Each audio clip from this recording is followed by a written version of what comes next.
On September 27, elections will be held to the Catalan Parliament. They're normal elections, or maybe not. The First Minister who has called them, Artur Mas, wants everyone to see how many Catalans want to be independent. To make sure they stand out, the pro-independence parties have joined together, Convergencia Democrática and Esquerra Republicana. Then there's CUP, which didn't want to join. If they win, they'll get back together, or not. Who knows? This is politics. But why are there Catalans who want to stop being Spanish? It's a long story. This is Catalonia. It is in the northeast of the Iberian Peninsula. They eat bread with tomato there, drink sangria, eat paella, and dance flamenco. Tourism has confused things a bit.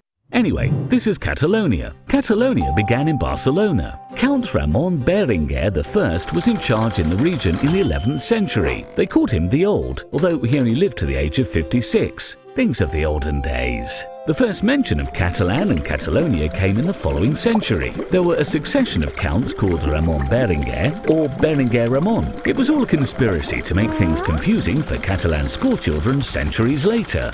Until 1137. That year, Ramon Berenguer IV was engaged at 24 to Petronila de Aragon, who was just 1 year old at the time. His son, Alfonso II of Aragon, reigned over both territories.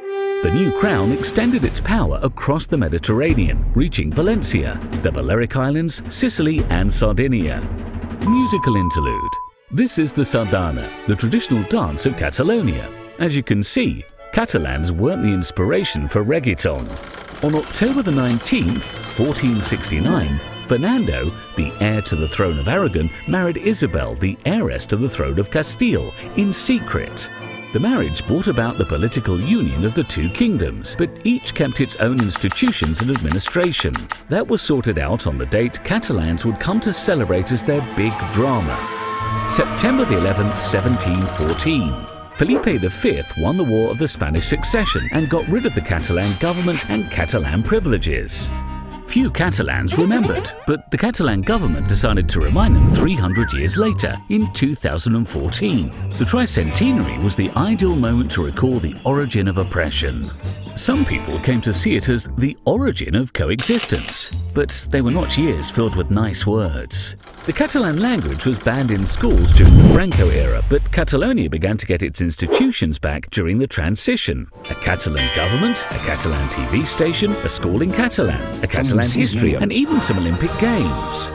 Catalans are also very proud of their cultural institutions. Barça, the Liceo, the Palau. Well, maybe not all of them.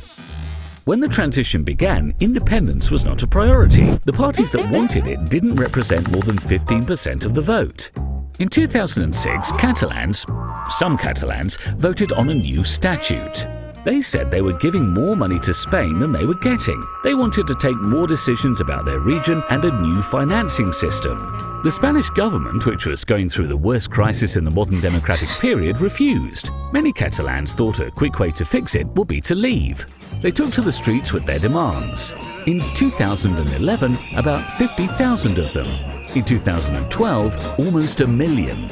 Since then, there have been another 2 big marches, a giant Catalan dance, and something that looked like a homage to V for Vendetta. There was even an informal referendum in 2014, in which more than 1/3 of the electorate voted. The year after, Barça won the Triple Crown. Is that important? Now there will be some elections, and the polls are showing a draw between those against independence and those in favour. But a draw in seats or votes? Well, this is politics. We only know one thing for sure. On September the 28th, all the politicians will say they've won.